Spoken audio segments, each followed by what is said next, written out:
Assalamualaikum warahmatullahi wabarakatuh. Para pecinta misteri sekalian, berjumpa lagi dengan saya Tian di channel Kisah Horor. Jadi teman-teman, mohon maaf sekali, sudah lama sekali tim Kisah Horor tidak mengupload video. Karena apa? Dari masing-masing tim ada kesibukan-kesibukan yang memang tidak bisa ditinggal. Ya kan, saya sendiri, kemudian para kru, rekan Yos juga ada beberapa urusan terkait kemarin di Kudus dan di daerah Pati, kemudian di Demak, di sebagian wilayah Jepara itu terendam banjir. Nah, jadi kami berusaha untuk membantu sesama, kemudian disambi menyelesaikan beberapa urusan. Nah, jadi untuk spesial malam ini saya ingin membahas tentang wong Jawa ojo sampai Bapak tutup ya Pak. Wong Wangsul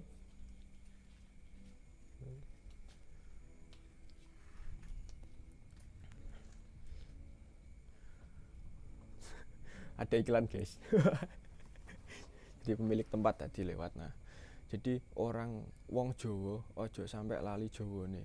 Orang Jawa jangan sampai melupakan Jawanya. Nah, jadi jauh sebelum Islam masuk, ya kan, di Jawa ini sudah ada kepercayaan di mana orang-orangnya telah mempercayai bahwa ada zat lain selain manusia yang memiliki power besar yang bisa mereka mintai bantuan, mereka mintai apapun itu untuk memperlancar dan mempermudah hidup mereka. Nah, setahu saya kalau dulu di sekolah ada yang namanya animisme, dinamisme, yaitu kepercayaan terhadap hal-hal yang bersifat mistis. Contoh ada pohon besar, kemudian batu besar yang diyakini orang-orang terdahulu memiliki power dan memiliki kekuatan magis untuk membantu mereka. Nah, jadi Islam masuk, ya kan. Kemudian Jawa ini seperti Jawa ini seperti itu loh, ya selayaknya tamu, ya kan, datang ke sini berarti kan nanti ada apa istilahnya itu, percampuran, ya kan, percampuran tapi tidak memisahkan atau tidak menciderai, tidak mengubek-ubek masing-masing dari kepercayaan ini, ya kan.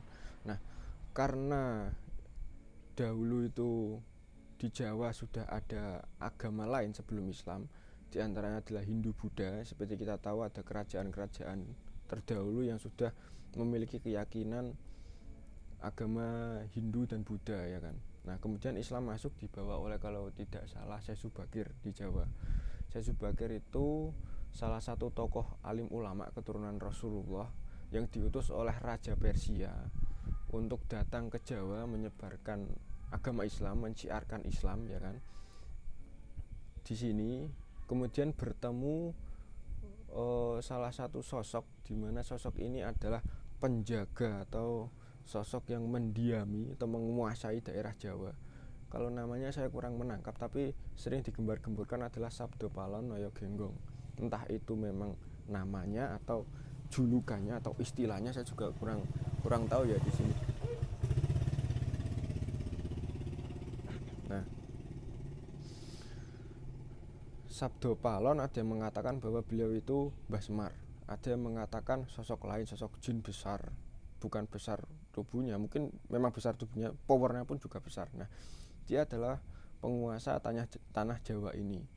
Jadi menurut beberapa keterangan yang saya baca bahwa Sabdo Palon dan Syekh Subakir ini melakukan sebuah perjanjian, di mana perjanjian ini bahwa wong Jawa ojo sampai lali Jawane. Monggo kowe nyebarno Islam ning kene, tapi ojo sampai wong Jawa iki lali Jawane. Jadi yang dimaksud wong Jawa ojo sampai lali Jawane adalah orang Jawa yang masih memegang teguh adat istiadat. Adat istiadat ini kan kalau di beberapa mata pelajaran atau mata kuliah kan, adat bisa dijadikan sebuah hukum atau sebuah acuan pengambilan keputusan. Nah, berarti Islam pun punya dasar, dan Jawa itu pun punya dasar. Nah, itu yang dinamakan akulturasi adalah seperti itu. Jadi menurut saya Islam hanyalah kepercayaan, tapi Jawa, ya kan, ini adalah sebuah tempat atau sebuah tradisi di mana memang selayaknya tamu yang datang ke rumah orang, ya kan, mereka tidak mungkin akan menjajah rumah tersebut, tapi lebih ke menghargai si pemilik rumah, bahwa oh ya, rumah ini punya aturan, rumah ini punya standarisasi sendiri, dimana kalian boleh tinggal di sini, silakan kalian melakukan aturan kalian, tapi jangan lupakan aturan tempat dimana kalian berpijak atau kalian tinggal ini. Contoh adat yang ada adalah, kalau yang sekarang sudah dilupakan kan, seperti weton, ya kan. Banyak sekali pemuda sekarang yang melupakan weton, padahal weton itu adalah apa ya, istilahnya itu patokan juga, hukum juga, dimana memang sudah menjadi kepercayaan dari dulu sampai sekarang. Mungkin dari beberapa orang memang masih fanatis terhadap hal tersebut, dan itu memang benar, harus ada memang. Kemudian ada juga siraman, ada juga makman itu orang yang memiliki hajat, ya kan, mereka itu datang ke punden, datang ke tempat-tempat keramat yang dulunya memang digunakan untuk memakamkan tokoh-tokoh agama seperti itu. Nah, itu bukan hal yang musyrik menurut saya, karena apa? Itu adalah sebuah bentuk rasa syukur, sebuah bentuk rasa menghargai beliau-beliau yang dulunya ikut membantu, ikut andil dalam menciarkan Islam, ya kan, membuat dunia ini penuh sinar. Jadi kita ngopi, kita ngobrol, kita rokokan, ya kan, itu bebas, tidak ada lagi kekangan, tidak ada lagi rasa khawatir, ya, karena memang jasa dari beliau-beliau tersebut. Nah, itu jangan sampai dilupakan. Kemudian ada buaan manten. Jadi kalau di daerah saya itu orang menikah diharuskan untuk membuang beberapa sajen dan uang, ayam juga di jembatan. Kalau menurut saya pun itu tidak ada salahnya, karena pertama kita menghargai adat istiadat, kedua kita juga niatkan sajalah sedekah terhadap makhluk-makhluk yang tak kasat mata, agar mereka tidak mengganggu atau tidak ngerewohi gawe kita atau hajat kita, terutama nikahan atau khitan seperti itu. Kita niatkan saja sedekah, toh nanti yang dapat ayam pun bisa mendapatkan manfaat dari ayam yang kita buang seperti itu.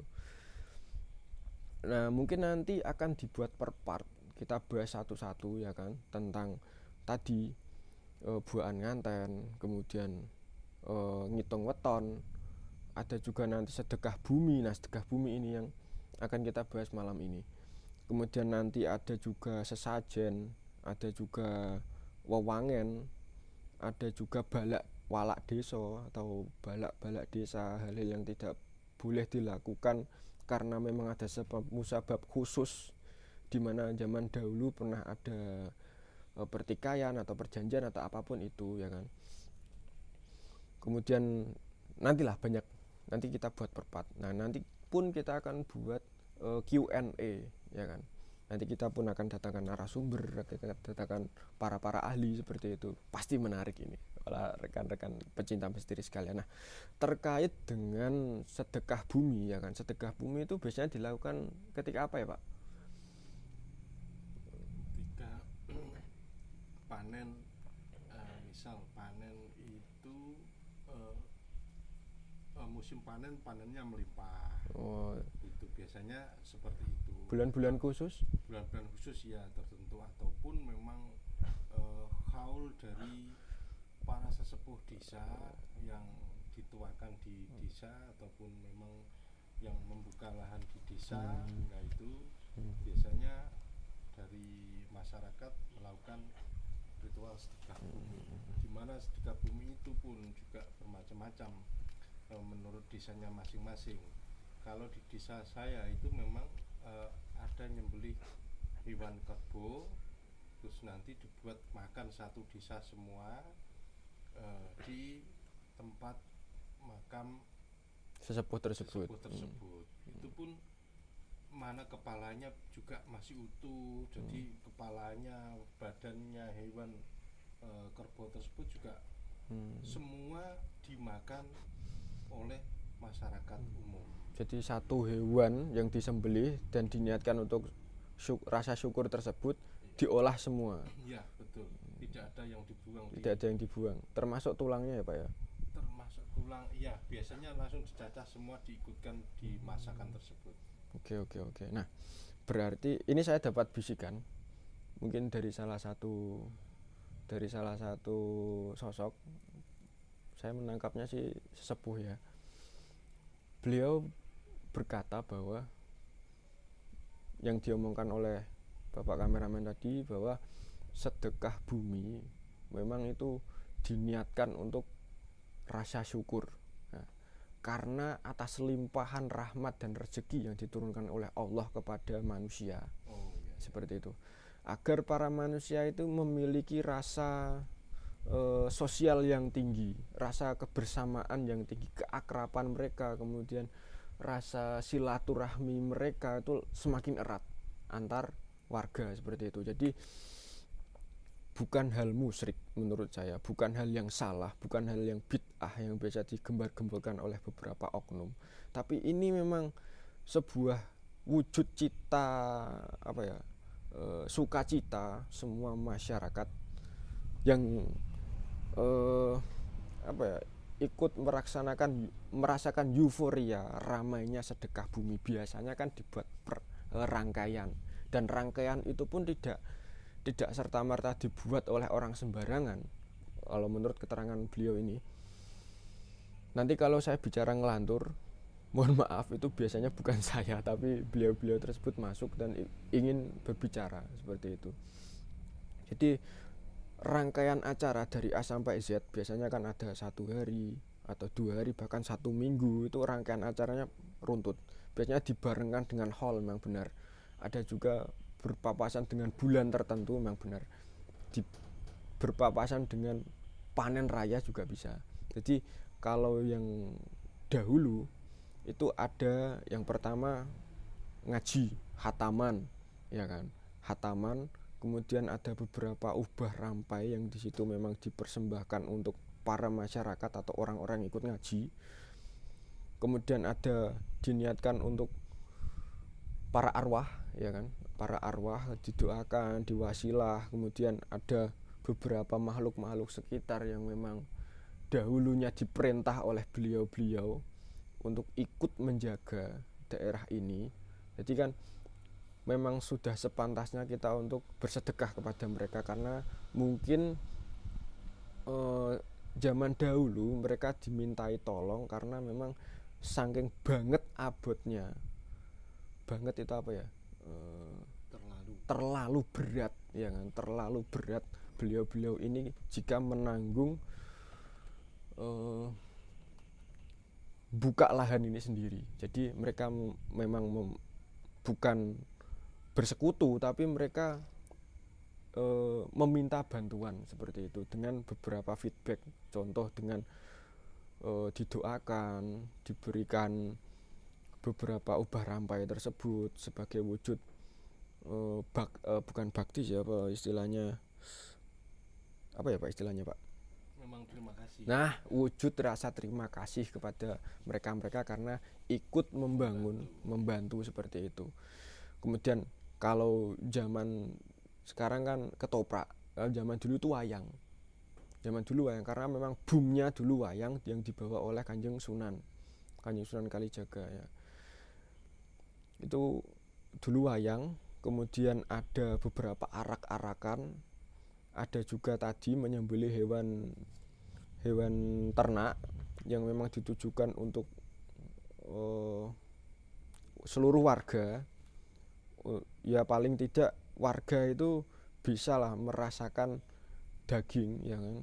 Merasakan makan enak bersama-sama, seluruh warga desa berkumpul jadi satu dalam satu tempat setelah ngaji.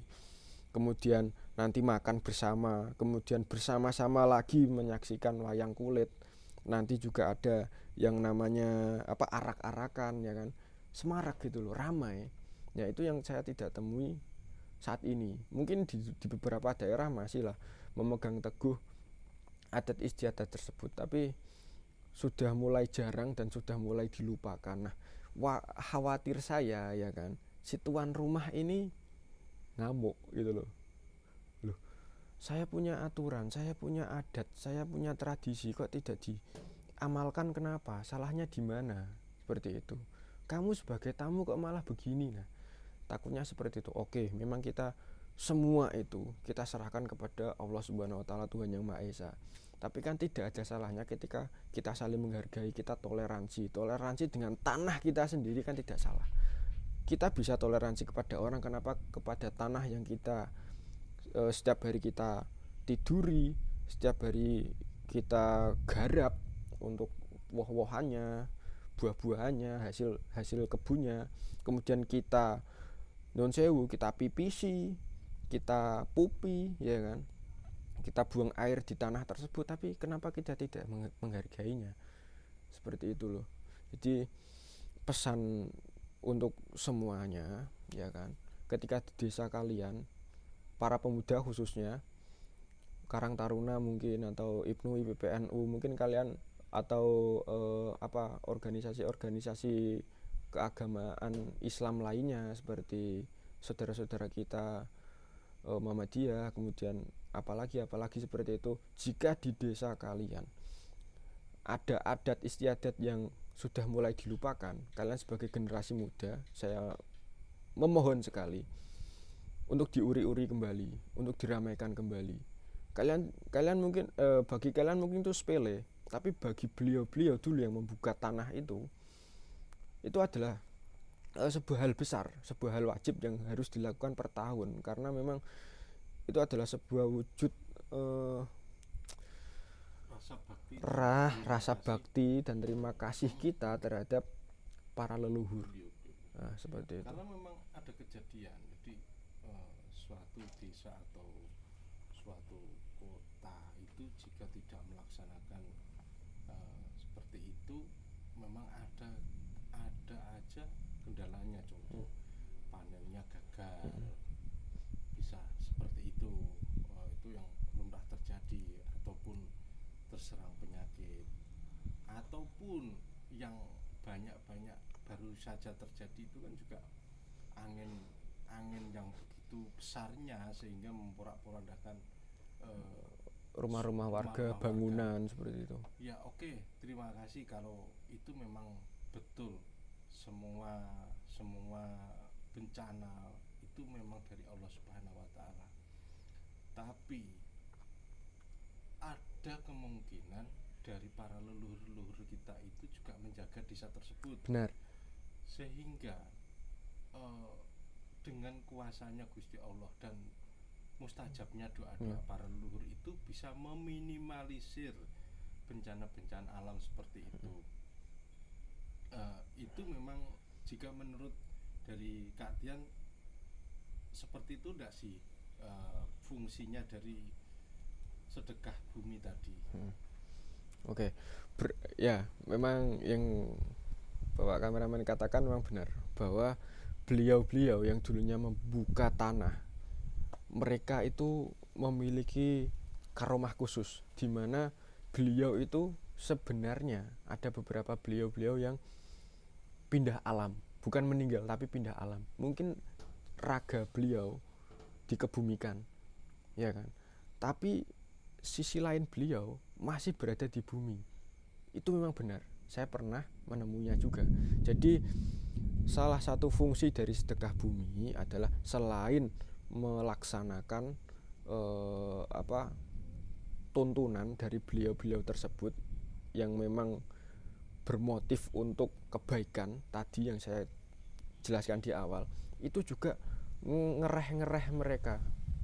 Jadi hati mereka itu menjadi tenang, hati-hati beliau itu menjadi tenang, sehingga tugas beliau di sini merasa mendapat feedback, mendapat penghargaan dari para warga masyarakat. Tanpa kita ketahui, bencana alam yang terjadi ini itu bukan sebuah hal yang memang rutin terjadi di suatu daerah, contoh banjir, angin puting beliung, longsor.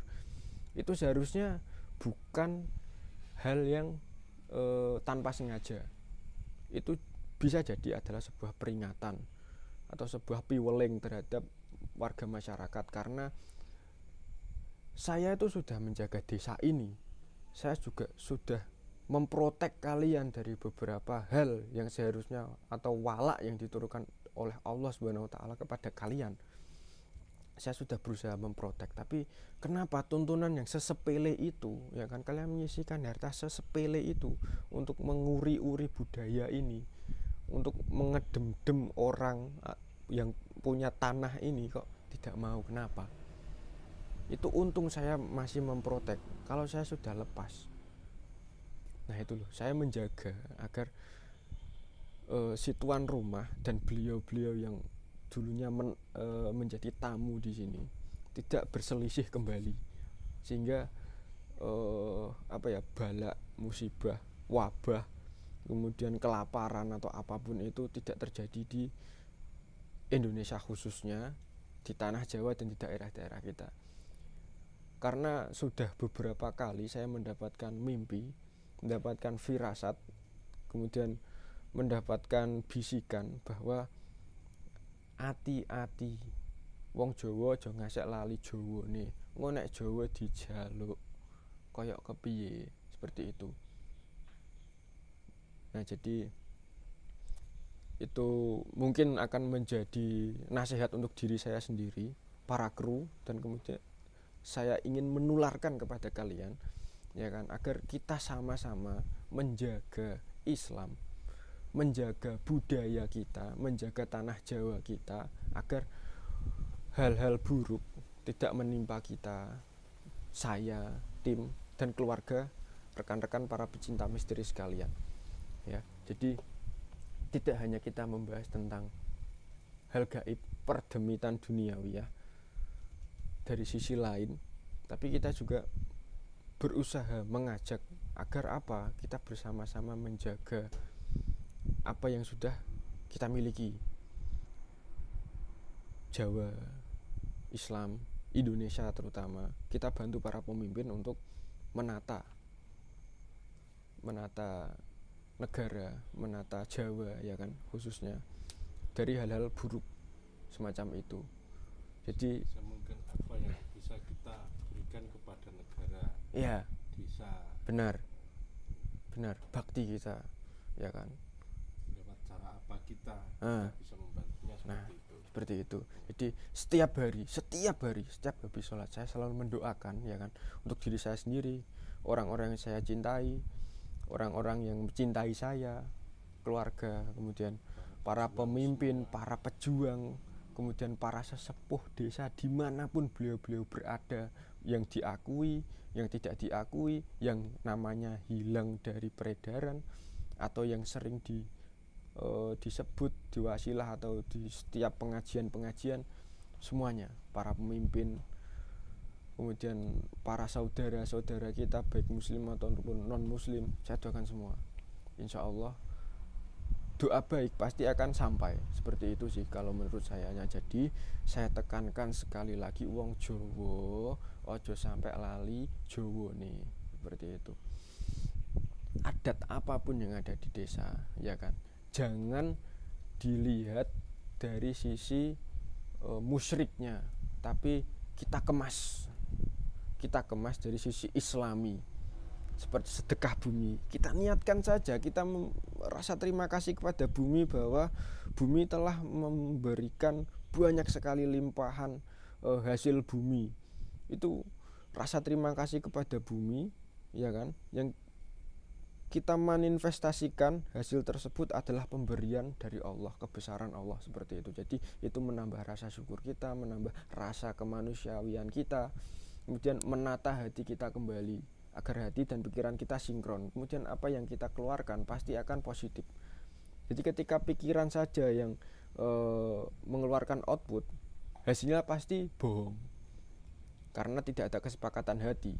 Tapi ketika hati saja yang mengeluarkan output, tapi pikiran menolak, hasilnya adalah gibah, ngerasani, kemudian membuat fatwa sendiri, maido, ya kan, keluarganya, tetangganya, bar tuku mobil cah, ketok ora tau mbugae kok tuku mobil, wah tuyul iki. Itu karena tidak ada kesinkronan. Nah, ketika hati dan pikiran sinkron, munculnya apa? Nasihat, petuah, kemudian ajakan-ajakan baik, hal-hal positif seperti itu. Ya, oke, para pecinta misteri sekalian, mungkin sesi malam ini berkaitan dengan sedekah bumi, ya kan? Cukup sekian dulu, ya kan? Pesan saya yang dapat diambil, mungkin tadi dari awal sampai akhir sudah pesan semua. Ya, seperti itu. Jadi semoga kalian selalu dilimpahi kesehatan, rezeki yang melimpah, kemudian hati dan pikirannya diberikan kesinkronan agar kita semua diberikan kesadaran. Sekali lagi, yang belum subscribe jangan lupa subscribe, kemudian like, komen, dan share ke siapapun yang memang perlu untuk mengetahui cerita ini, terutama orang Jawa, ya kan, agar tidak lali dengan Jawa nih, seperti itu. Saya punya jargon baru, ya kan? Saya punya jargon baru. Apa tuh? Kalau biasanya kan kami tidak memaksa kalian untuk mempercayai apa yang kami ceritakan. Silakan ambil positifnya, buang negatifnya selagi masih bisa diambil. Silakan diambil, silakan diaplikasikan, silakan dibagikan. Nah, itu yang pertama, ya kan. Yang kedua ada lagi, tetap hati-hati karena ada mata lain yang mengawasi kita setiap saat. Cakep. Tetap hati-hati karena ada mata lain yang mengawasi kita setiap saat. Saya Tian dan seluruh tim Kisah Horor pamit undur diri. Assalamualaikum warahmatullahi wabarakatuh.